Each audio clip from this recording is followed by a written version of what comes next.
You open this door with the key of reason. Beyond it is another dimension. A dimension of truth.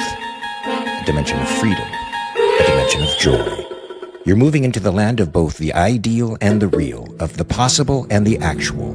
You've just crossed over into the capitalist corner. Capitalist Corner.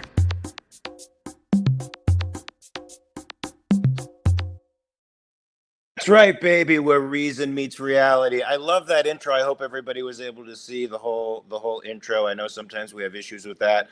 I am Mark Pellegrino, the host of the Capitalist Corner and also the chairman of the American Capitalist Party, along with my co-host and the vice chair of the American Capitalist Party, Michael Liebowitz, who has his own show, The Rational Egoist.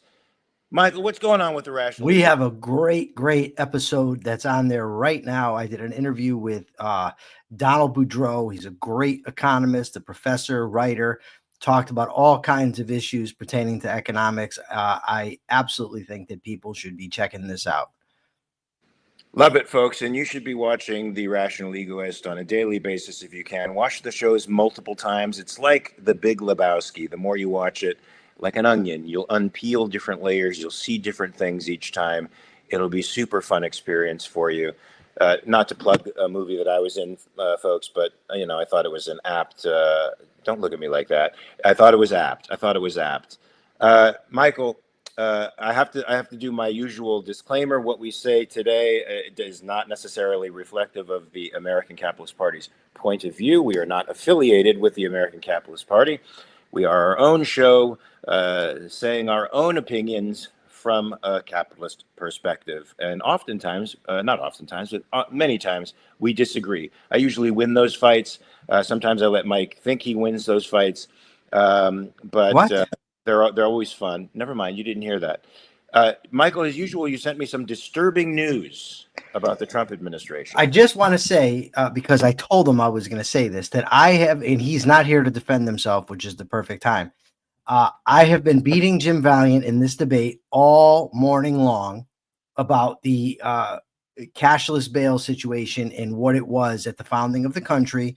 I looked it up. I only got one source, so it's not definitive, but the source that I have says that at the founding of the country, bail was not used for public safety. It was only used for the sake of flight risk. And Jim he's been unhinged all morning long, trying to win this argument that he simply cannot win. I told him I was going to let the people here know it, so I've done my duty. Yes, but in Jim's favor, there was a reference to the fact that they simply did not have the tools to understand risk assessment at the time, so that these things came into bail in the 20th century. Later on, you two are the kings of moving goalposts. I'm telling you, Jim specifically asked me. He specifically asked me, what would James Madison think?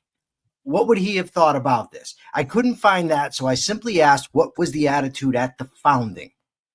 So now that the answer comes back and you guys don't like it, of course you come out and say, oh, no, but nothing. We're talking about what took place at the founding. Case closed. You lose. You stole fizzy lifting drinks. Might I just say, what did you say about drinks? You stole fizzy lifting drinks. Fizzy lifting drinks? Yeah, you lose. Yeah, that's it. You don't even know what I'm talking about, and you call yourself an actor. Yes. Okay. So look, here's the bottom line. Yes, it's one source. And that's the only thing I told Jim, look, this is the only source we have. If you find others, I'm happy to look at it. So if you want to find other sources. So Race Jacobson is saying a Wonka reference. Yes. Okay. Thank you very much. Have you never seen it with Gene Wilder? Yes, Willy Wonka in this? Yes, I have. Yeah, well, but I saw it a long time ago. Do you remember when they stole the fizzy lifting drinks? Yes, I do. But I didn't put the reference together because it's been a long time since I've seen the Gene Wilder version of that show. It's been a long time since I saw Johnny Depp's version of that. That was horrible. I disagree. Do you know how many chapsticks I've lost in my life? I think if I had $1 for every chapstick I lost, I would be a millionaire. This is this. Is this not a problem? I mean, do people have this problem, right? This portion of the show will be the Michael Liebowitz non sequitur part of the show. Persephone. So for out of context, we have the non sequitur part of the show. Yesterday it was. Does everybody else? Is everybody else wet when they get out of the shower? Do they stay wet when they get out? I just asked you, and I'm just wondering about chapsticks. I lose them all the time. Well, you're asking me with lots of people in the chat, probably thinking about that right now. But it's a non sequitur, and it's taking us off topic. What the topic should be now, aside from you losing the bail debate to Jim Valliant, is an article you sent me in the USA Today, where Trump signs an order aiming for 1-year jail terms for flag burning folks. 1-year jail terms. Now they're trying to get around the two Supreme Court rulings that said this was perfectly within the First Amendment to burn the flag. As I think, as an American capitalist, I agree. I I hate the practice itself because I think the flag does represent the greatest ideals that the civilization has ever had. However, I think you have a right to burn it. I'm very tempted to, by the way. Very tempted. Never in my life. No, just to say fuck you to Trump. I am an American patriot. I've loved the founding ideals of this country. I still do. But if this is where the country is, if this is what the people want, if that's what this is a symbol of, the executive orders of a big orange idiot, I'm very tempted to do it. The only thing that's going to prevent me is I don't want to go spend money on a flag and then burn it. Well, you don't want to spend a year in the hoosegow either, do you? Fuck the hoosegow. Listen, it would be worth it to me to spend a year in the hoosegow to defy that moron, that tyrannical idiot. I'd be fine with it. Go ahead. No, it's just so far above and beyond the bounds of what's appropriate that it makes my blood boil. This guy is a tyrant. He's gone beyond my worst fears of what he would do. And yet he still has people defending him. The big defense out there today is, but they're putting people in prison for burning the pride flag. Wrong. They're not. If for burning somebody else's pride flag, yes. Or for burning a pride flag in the public, on public property or on someone else's property, that sort of thing. Yes. Nobody is going to prison for burning a pride flag, for burning their own pride flag on their own property. I thought it's all bullshit. I thought their defense was the way they're trying to skirt this is by saying it's incitement. That's what they are saying. It's because it could incite greater violence and usually is involved in situations wherein there is greater violence. Yes, more justification for more tyrannical acts. There's a great quote from, I believe, Aesop. And it says, a tyrant will always find a pretext for his tyranny. And I think that that's apt. I think that's what's going on. And I think that the people that support this guy are either uninformed or they're reprehensible. James Valliant, who has defeated you in the bail argument, has said flag burning can be part of a riot. It almost never incites one. Trump distorts the meaning of incitement. So you agree with him there, just as you agree with him in the bail argument. I agree with Jim on most things. Just on some things, he's wrong, like you. Notice how I keep trying to it doesn't listen. When a person has confidence in what's gone down, you can play all the tricks you want. It's like we had a bear in the yard the other day out here, and I told Diana, if the bear runs into me, pray for the bear. It's that simple. I think you're overassessing your own strength and capabilities against the bear, my friend. Bears are incredibly strong. Another non sequitur moment, by the way, by Michael Liebowitz. Michael, I wanted to tell you. I don't know if you know what a non sequitur is. I'm starting to think maybe no. I don't think you know what that word means. What's that from? I don't know, but it sounds familiar to me, though. Yeah, it does, doesn't it? Yeah. What's it from? Because you just saw the movie like 4 months ago. Because Princess Bride? Okay, there you go. So I want to tell you about my little moment that I had of rebellion. Like about a decade or so ago, California banned smoking in bars, right? They banned them in all buildings, as a matter of fact. You had to smoke. I think you couldn't smoke within 25 feet of any building. It became this really draconian thing.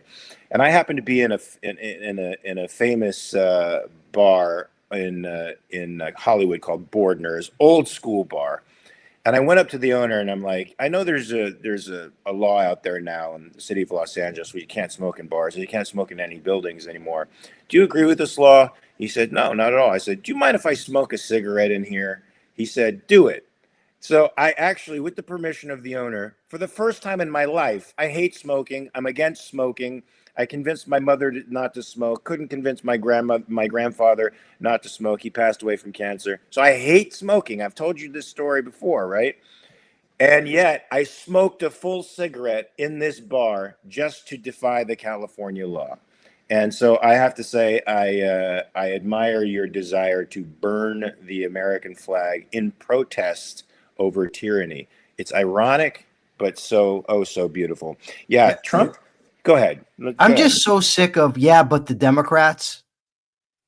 Like, right. I don't know how someone thinks that's an argument. Like, I used to side with Republicans.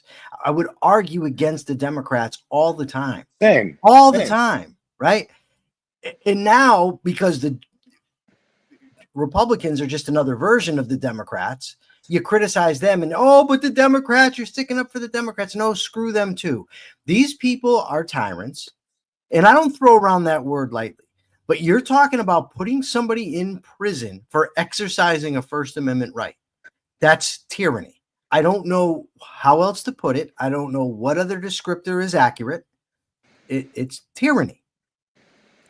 The founders literally used the words obnoxious when talking about what the First Amendment and what amendments were who they were supposed to protect. The people that the community found particularly obnoxious, they graded against them. And so, yes, an act like burning the flag is degrading to the print. It's degrading. It's disgusting. I hate it. I hate when people do it because the people who do it don't understand the principles that they're attempting to destroy and stamp out.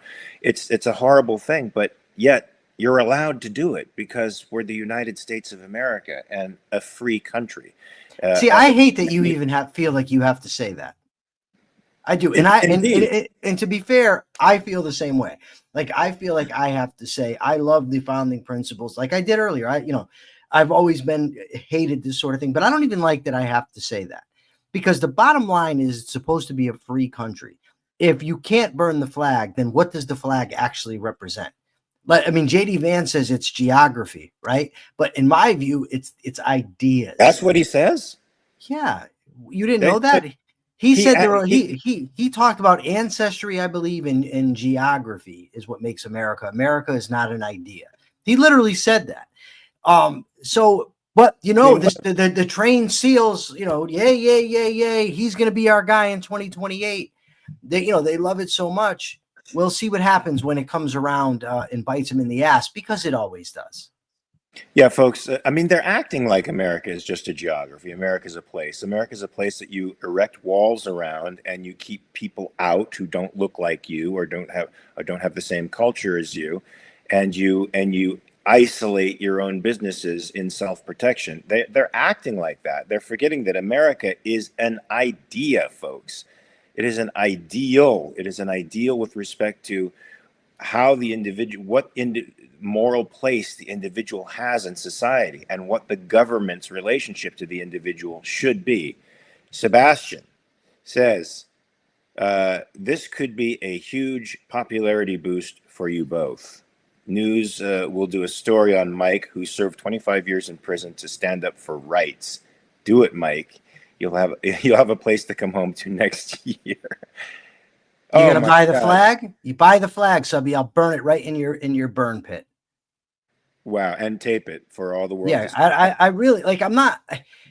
This really pisses me off. Like, I can't even describe it. I mean, it's so it bothers me on so many levels, Mark. The idea that this guy is the president of our country, the idea that he thinks he can do whatever he wants, the idea that he's being cheered by so many as he violates the fundamental principles of the goddamn country, that, that's flag burning. It's buying stakes in private businesses.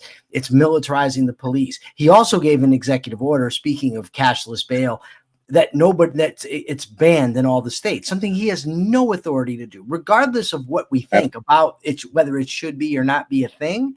It's certainly not the federal government and definitely not the president's job to tell all the states what they can do. This is so un-American. Worse, it's constitutional conservatives also helping him and cheering him on. People like Mark Levin cheering this guy on when they should be pursuing lawsuits against the things that he's doing if he's a true constitutional conservative. So it's disturbing that the conservative movement has taken such a turn. Republicans are not anything what they were in 1968. This is not your I can't say grandfather, but your grandfather is a Republican Party anymore. I guess this is not Mark's Republican Party. It's just means the same thing. This is not the Republican Party that had some value for a few years, even though they were tenuously holding on to it because of their moral premises, their mixed moral premises. They did have some value. And I found myself, like you, Michael, mostly going against the left. Now I find myself mostly going against the right. Right.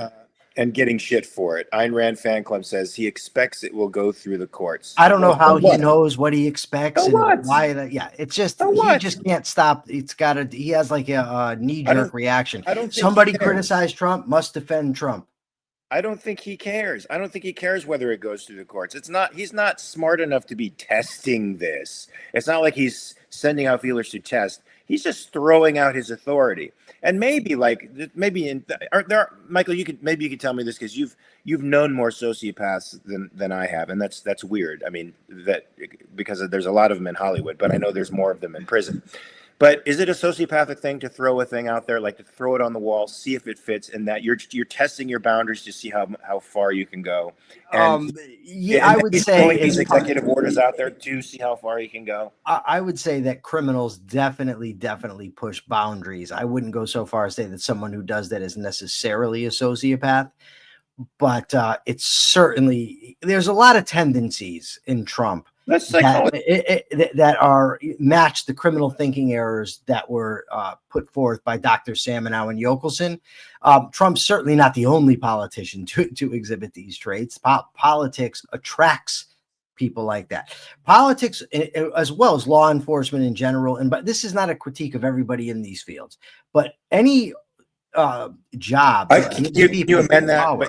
But can you amend that? It's politics as practiced now. It's policing as practiced now. No, I wouldn't amend it because these are jobs that necessarily give people power, and criminals seek power over other people. So when a criminal doesn't have the balls to go out and steal for a living, what they'll do is they will enmesh themselves in power jobs like police, military. Does now in a proper country that goes by the rule of law, the Constitution, and is for liberty. Those people wouldn't get very far. So to that part, you are absolutely correct. Yeah, I just get the sense that the more powerful these institutions become, the more they attract people who seek power over others, and the more we defang them, the less apt these types of people are going to be gravitating to these positions. Even as a police officer, I mean, if you don't have all the power that police officers have today to tax you for moving violations, to break into your home because you have a substance that happens to be banned, even though it's harming nobody else, all the various things that they can do to you today, which are objectively unconstitutional. You take all that stuff away, then the police really doesn't have any power other than to protect you from bad guys. And that's it. So I think it's going to attract, a different caliber of guy, but perhaps you're right. I mean, it's just built into a system where there's power and force. There's the potential to exercise it over somebody who's going to attract a certain personality. Oh yes. Today, folks, August 26th is election day in Argo, and our man, Alan Thomas, is running against the bureaucracy out there. Our first candidate for office. We're anticipating that it goes well. I gave a video that has sent the main opposition into shit conniptions. Really? Oh yeah, they're going crazy, baby. Why didn't you tell me about this? I don't know. It just didn't occur to me to tell you about this. I mean, it's relevant, right? You would think you'd tell me. Yep. Well, I'm telling you now. I guess I don't know. Okay, you're telling me now. I feel like I've been caught. I feel like I've been caught being unfaithful. Yeah, well, it's kind of. I mean, it's the equivalent. It's like yesterday when you said, "Hey, did you make any videos for when you were at Porcfest?" Yeah, they're posted to this channel. By the way, great videos. I want to talk about those in a second. But yeah, I sent a video. Ariana said, I said I'll send a little campaign boost and an endorsement video for Alan. She's like, great. I sent it. She loved it. Alan loved it. They posted it, and our friend Corky, who's the main guy that they're going up against for this seat, is having a massive meltdown. He called me a West Coast atheist liberal. And he's going nuts, but the crowd seems to be digging it. They seem to be digging the fact that Corky's going nuts. They seem to be digging on Alan, and I hope Alan has the upper hand. He certainly has the moral upper hand. But look, I hadn't seen those. I didn't see your little Q&A and your little talk at Porcfest. Little Q&A. I didn't little see Q&A. All right, okay. I didn't see your big Q&A. I didn't see your big Q&A and lecture about the Capitalist Party at Porcfest until literally yesterday, because when I clicked on the debate that you had with that guy, it actually took me first to the Q&A. I thought you did a great job, by the way. That was a fantastic. That was a fantastic summation of what the Capitalist Party is. I thought you distinguished between the Libertarian Party and the Capitalist Party amazingly well. It was totally coherent. I don't know if everybody in the room got it based on the questions that you received, but I thought it was fantastic. You actually missed a lot of it, or not just you, but everybody, because my phone died. Oh, while Subby was recording me, my phone died. But so there was a lot more to it, but I was able to get up about 15 minutes of it. It was good. It was very good. So, guys, anybody here is interested should go there. It's on the. Is that on the Capitalist Corner website, or is it on? Yes, Capitalist Corner. That's where it was. Well, I didn't look where I clicked. Okay, I just clicked. All right. Sorry. So it's on there, guys. You should see it. I think it's a mini school in capitalism and the differences between libertarianism and capitalism. It's great. And then your Q&A about morality with Jorge.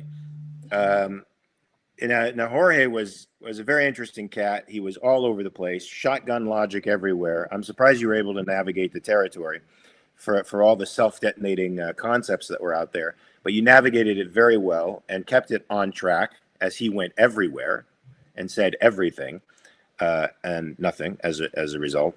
But it was a good debate. I think it's good for everybody to watch here, because you're going to meet folks who are going to be moral subjectivists, moral relativists, particularly in the anarchist world, the libertarian world.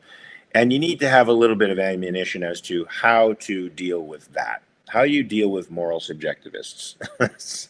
Usually they're unwinnable. It's hard to win an argument with them, even though they're self-owning every time they open their mouths. They don't know it. But you as the viewer can know that the person who's advocating for objective values is actually winning.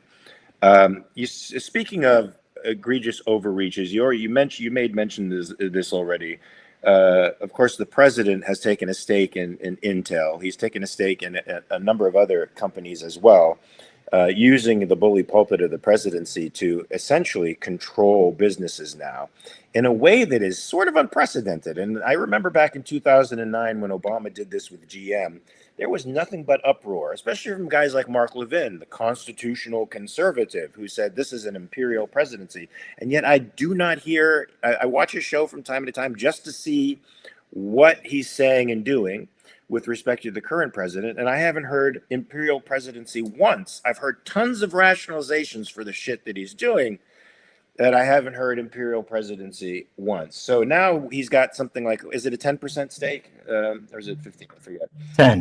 10% stake in Intel based on the subsidies and stuff. And also there's any company that wants to do actually take its workforce to China, trade in China, they owe the government a 15% take of this stuff. He's been pressuring Apple. I mean, this is fascism 101, folks, where there's nominal control over property, but it's the government who actually controls it. Not nominal ownership, but the government controls it, which for all intents and purposes, control is ownership as far as I'm concerned. And if the government is controlling what you are doing, then it effectively owns you. It owns your property. It owns your production. But the point, one of the most interesting points in this article that was from the Daily Economy talked about the incentives now that the government's stake in these companies now places in the market. And you want to talk a little bit about how wrong that can go when the government has a stake, and how its political decisions are not necessarily in the interests of the market, how the market is a much better at incentivizing than politics are. Do you want to talk a little bit about that? If we think in terms of incentives, right? So if the government now has the incentive and the government is the power player here, right? Then now companies are more apt to cater to the government rather than cater to consumers. They're going to do what the government wants. Plus, the government has the power to punish, threaten, all kinds of things, especially when you have Trump. I mean, I remember when he threatened Carrier during his first term. The what do they make? Air conditioners. So it destroys the entire incentive structure.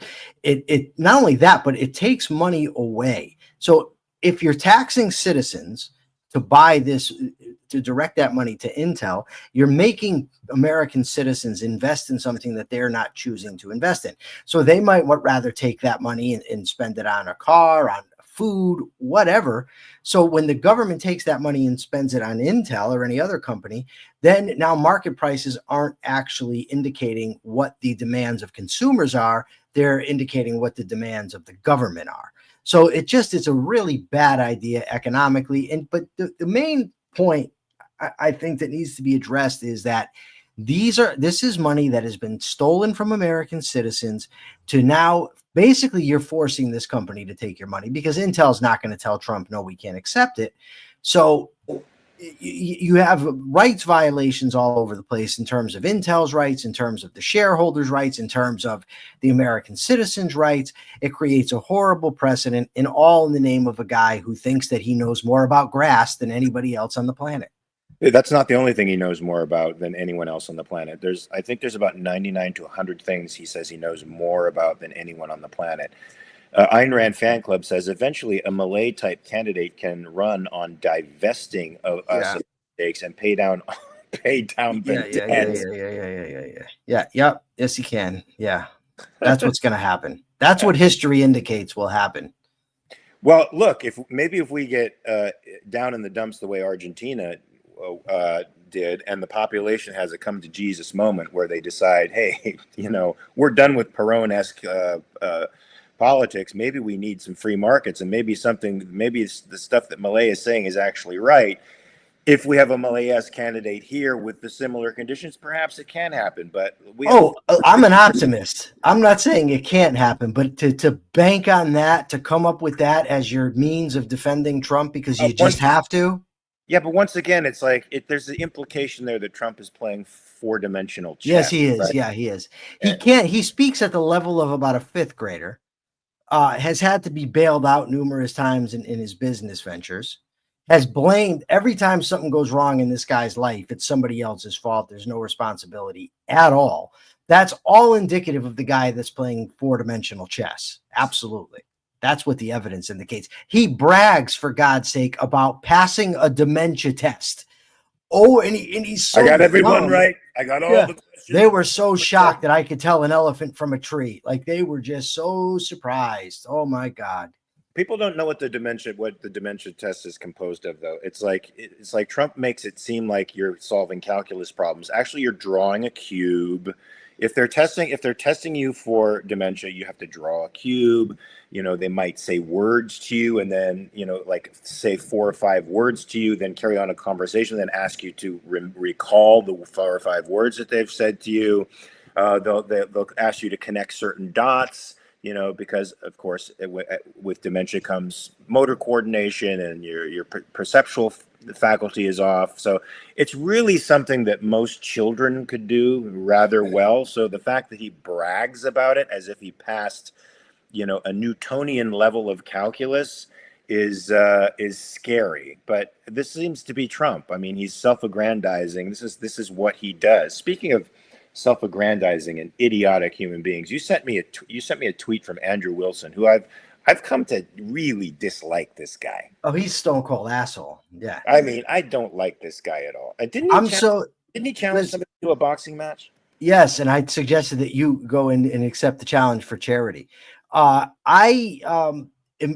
very tempted, and I'll do it. If he'd do it, I'll do it. I'll debate him bloodsport style on this issue of the First Amendment. I don't even care because, like, the thing is I try to be civil and I try to be peaceful and I try to be well spoken and patient and well mannered. It doesn't mean I don't know how to be a dick, right? So if he would do it, I'd bloodsport debate him on this issue. No problem. Yes, Cat Sterling, the fuck bag is still trying to be relevant, and to some folks he is. And I would like to see that bloodsport debate, especially if you go full bloodsport, right? Like you're polite. You generally tend to let people talk. That's not the way Wilson operates. Of course, I don't know that a real bloodsport debate is followable because it would just wind up being two people talking over each other and sort of annihilating each other. But I think just to be able to tell him what a dick he is, yeah, that's good, and how stupid he is, and how wrong he is, and what a tyrant it is, and how his whole belief system is based on a fairy tale. It'd be worth it to me. So I want to give people an idea what kind of jerk off this is. So I want to read his tweet, and also a fuckbag for Manu fuckbag. It's the first time she's ever heard that, and I have to say, Kat, that's the first time I've ever heard that. You get an A today for coming up with one of the best curse slurs. A for fuckbag? Yeah, fuckbag. Why would that be an A? That's not. I mean, no offense, Kat. I think you're wonderful, but fuckbag. You can just think about it for a bit. It's not even a thing. Let it settle. Let it settle. So Andrew Wilson says this. Okay, here's Andrew Wilson, an insight into his psychology. If you want to know, I don't even know if I read this full tweet fully through.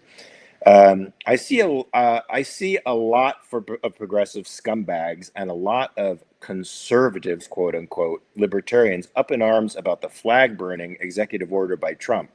The danger here isn't the eroding of the First Amendment. That's pure bullshit. Now listen to the way this guy talks. The enemies of the United States have for years used flag burning as a form of demoralization of the American public. It doesn't demoralize me when somebody burns a flag, by the way. Does it demoralize you, Michael? No. Yeah. It demoralizes me when people in power punish people for burning flags. That's a bit demoralizing, but it makes us angry, not demoralized. Yes, that's true too. It doesn't sap us of strength. It makes us actually more powerful. So even the recent California, I think that says riots, they used a hybrid flag of Mexico and the United States in order to demoralize Americans, along with burning the American flag. While people looked on enraged that such a desecration was allowed to happen. Pause. Yes. To our national symbols. Go ahead. Okay, pause, because I want to just mention this real quickly. These are the same assholes who run around calling everybody snowflakes. Yeah. Yes. You're enraged because somebody combines a Mexican and American flag. You're enraged. Yeah. By that. You're so bothered, your little feelings got hurt. Yeah. But yet you cosplay as a tough guy. Get out of here. Yeah, Andrew Wilson is indeed a pussy, a gigantic pussy, cosplaying as a tough guy. These people don't care about free speech. They pull down Confederate flags. Okay. Do you have anything to say about that? Because he would mention this in a Bloodsport debate with you.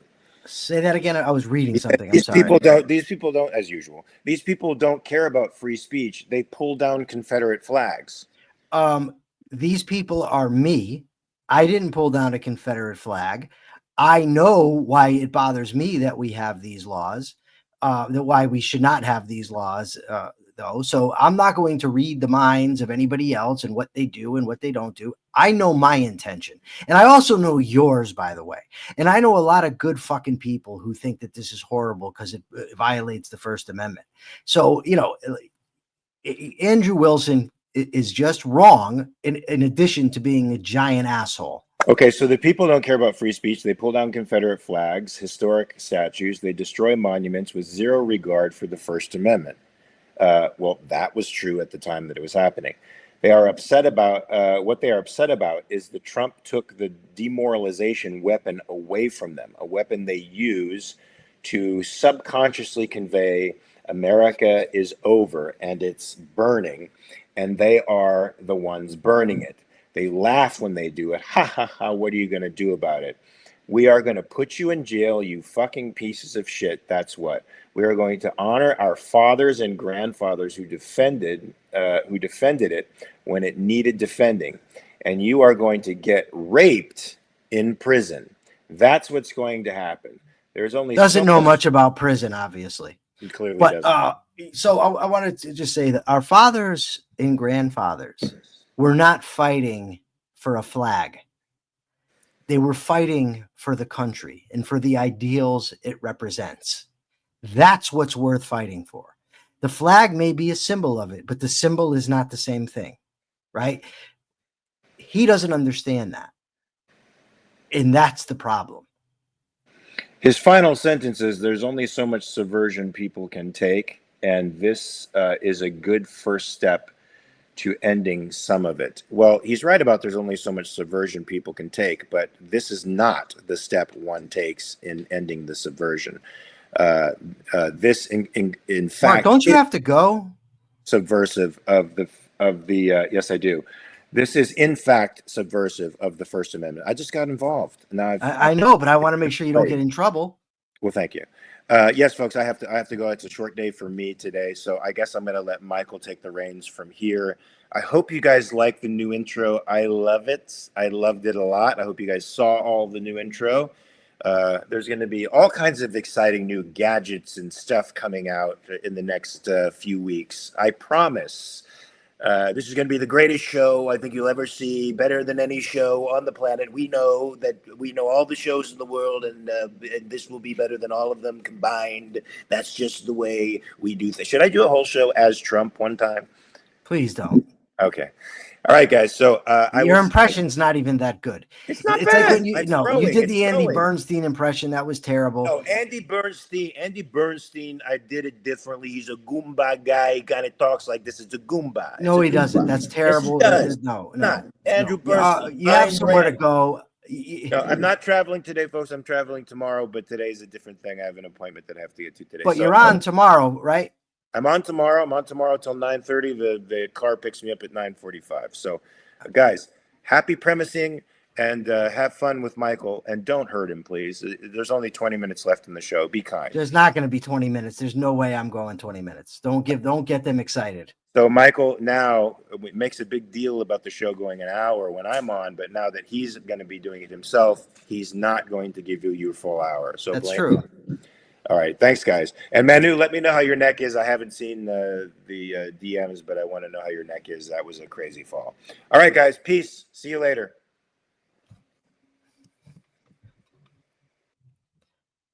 Okay. So Mark is gone and I am here. Dangerous Loaf of Bread says, man, shocked at the level of vile hatred for Andrew y'all showed him. Andrew will have a talk with you if you ask for that instead of a debate. He said he's in it to win a debate. I don't care what he's in for. He's an asshole. That's it. And as far as vile hatred or whatever, no, he doesn't consume that much of my thoughts. I just happened to see him this morning on X. So it came across my feed and I had thoughts on it. Other than that, I don't think of him much. You should stop life, MD says. I don't know what that means. You should stop. You are a germ. Who's he talking to? MD explains, says, fuck you. I don't know who you're talking to. So this is interesting. What is going on with this MD guy? Hey, MD, who are you? What's happening? Oh, they're all pissed off at MD explains. You does not deserve life. It would be do, not does, but I get it.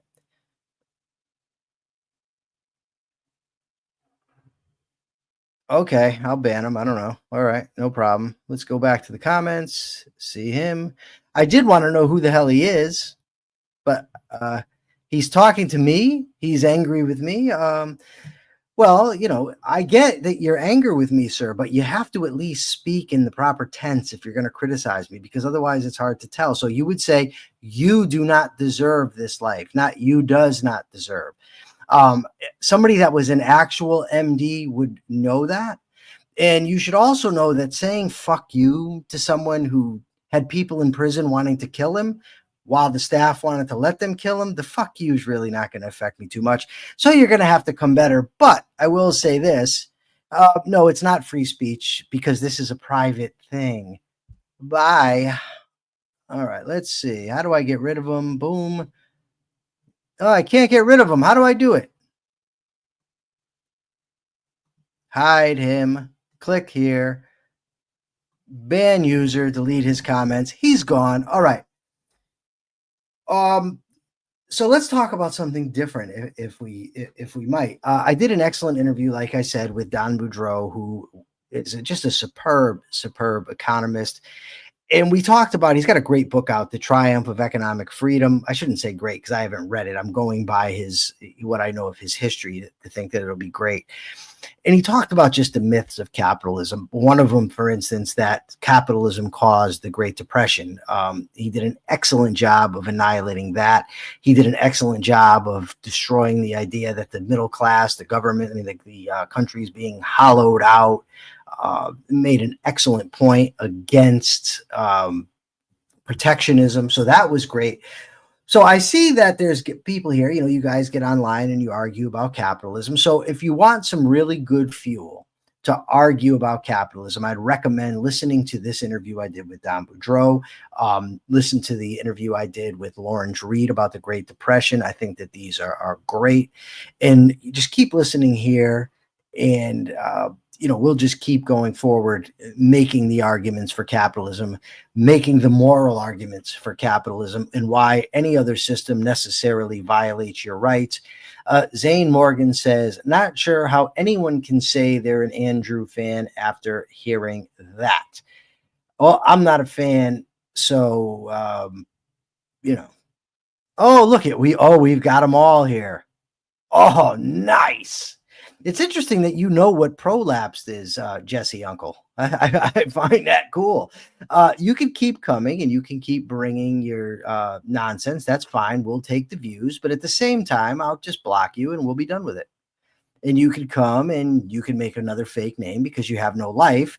Like, I got to tell you, there's people out there that actually make dummy accounts, like so that they can post under a different name. Let me just tell you, the day that I make a fake account so that I can say things that I'm too afraid to say or to make myself look like I have, this guy said Jesus has prolapsed hemorrhoids. Dummy. Oh God, they're going to keep coming. So I think I'll just stop banning them because it's just going to be a pain in the ass. Just ignore them. But like the day I am that pathetic that I am pretending to be somebody else online, just put a bullet in me. Like prison wouldn't even be good enough at that. At that point, just shoot me in the head.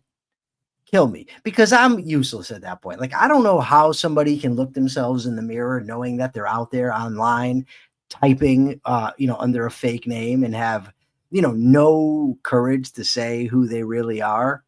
I mean, it's just, it's absolutely absurd.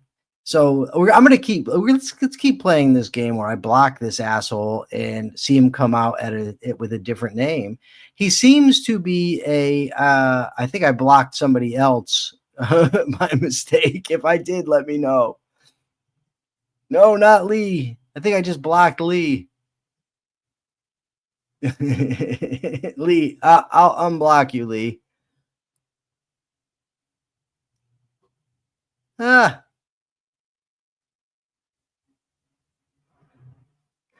Lee, you will be welcome back. Don't you worry about it. I will take you back when I get a shot.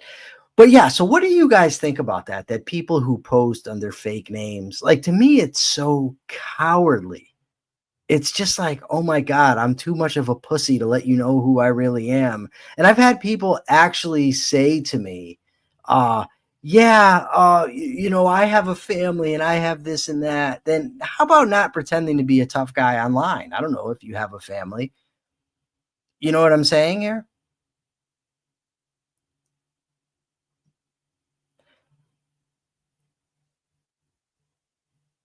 I tried using the share button to send your link to some of my friends and it failed. I don't know. I don't know what that's all about. So what can be done? Is there a way we can stop? Like, that's just repetitive trolling. That's, that's just not fun. It's not good. It's just a douchebag who's too much of a coward to come out and say who he really is. By the way, my name is Michael Liebowitz. I live in South Windsor, Connecticut. So how about that? Look me up. If your opinions require anonymity, it's time to think twice about the stuff you're saying. I agree 100% with you, Robert, on that one. Do we have any questions in the audience? I'd really like to, let me see the private chat here.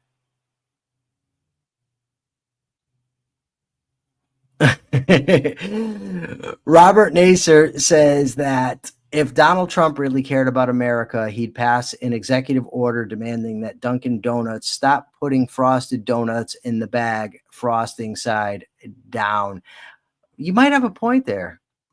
You might just have a point. Is there a legitimate reason for sock account? Megan says, trying out an idea in which you're not confident to attach your name. No. We can all be wrong at times. And if I'm wrong, I can own it and just say I'm wrong.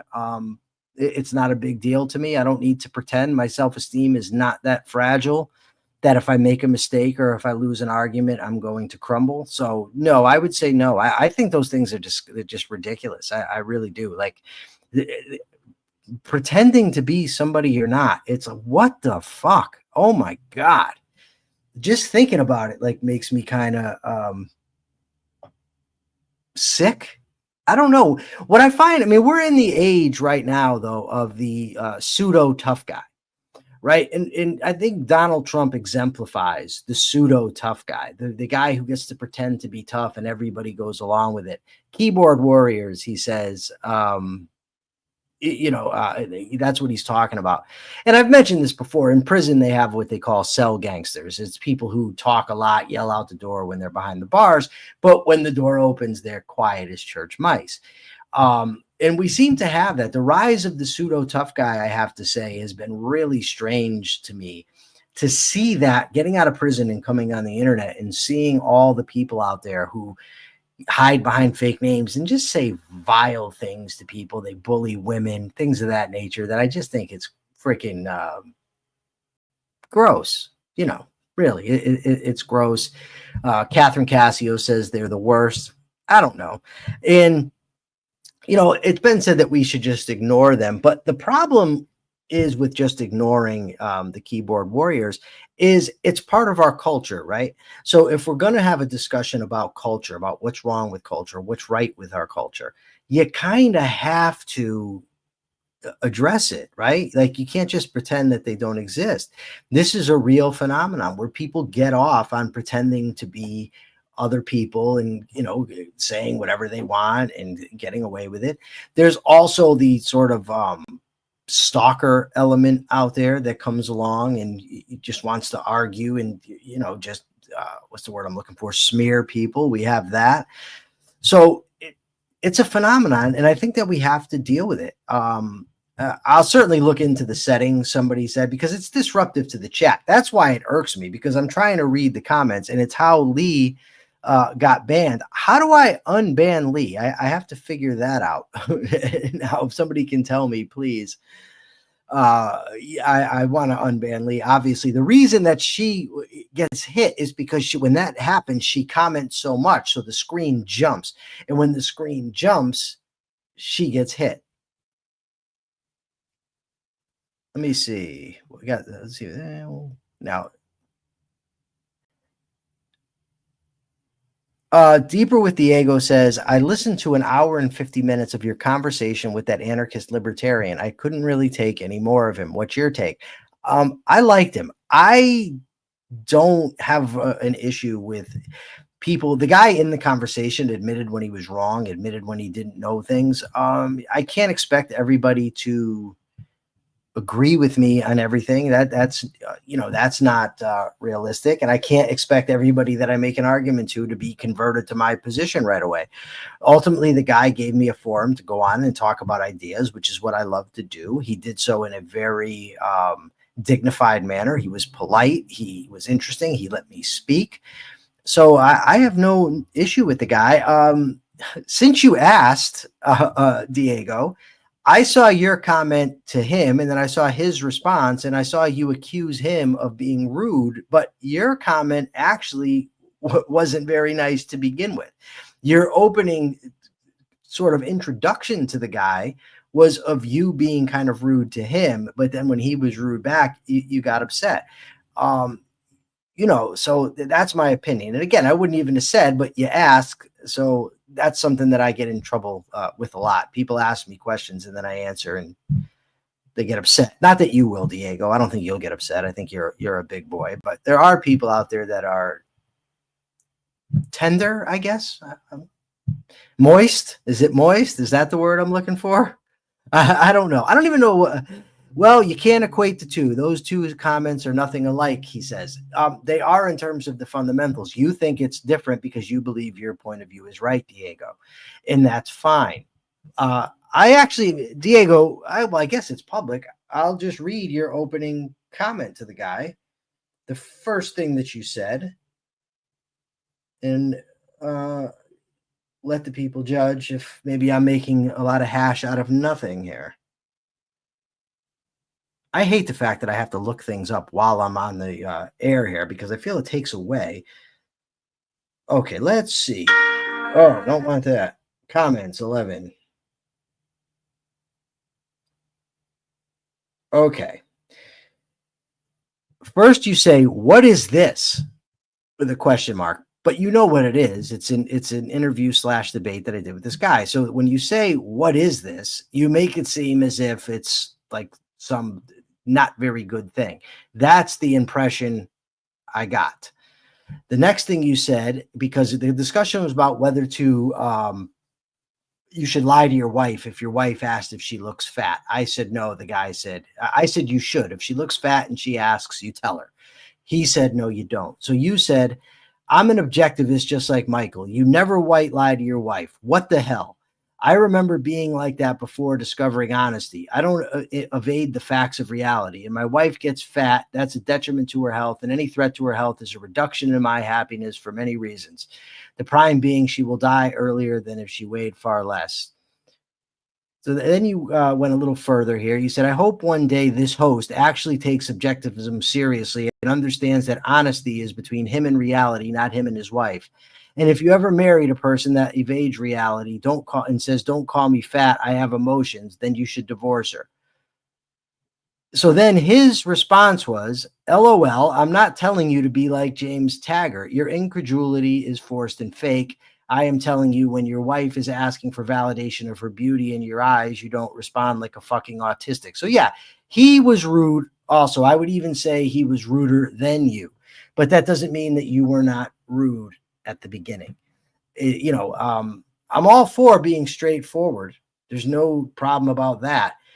But you have to understand that when you go at people like that, they're not always just going to be receptive to what you're saying. He's wrong. Who's wrong, Christopher Smith? I'm dying to know before we go off the air. Christopher Smith, please. And I have to figure out how I can get poor Lee back. Okay. Poor Lee. Yeah. Oh, Lee is back. Oh, she is. Oh, okay. I didn't kick her out. That was a fabrication on my part.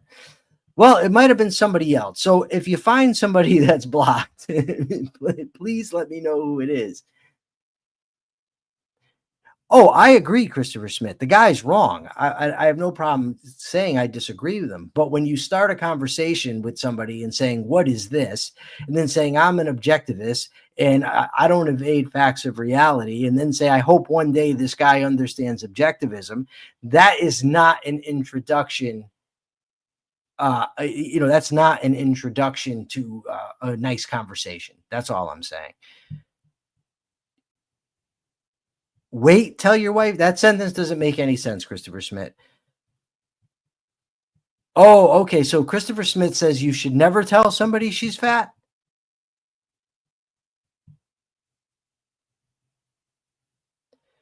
Not kind and not what she really wants. Okay, well, there. See, I disagree. If somebody asks me a question, my take on this is don't ask me a question if you do not want to hear my answer. Right? If you ask me, do I look fat, and I say yes, don't get upset. Just don't ask. Right? Like I'm not a fan of people who ask questions looking for validation. Right? Don't do that to me. Please don't do that to me. Okay. Kira Felix is reprimanding Christopher for the no commas. Lee says, wait, I was on a delay. And I'm saying I've got to go pick up my car because I have a flat tire that just got fixed. My ride is going to be here any minute. And I have to go pay for that. So it's more money down the drain and less money I have to go buy the flags to burn. So anyways, the capitalist thought of the day is going to be about freedom of speech, right? People have a right to think their own thoughts and to speak those thoughts into the environment, right? They don't have a right to do that in your home or at your business, but in public, they have that right. And on their property, they have that right. And on the property of someone who gives them permission, they have that right.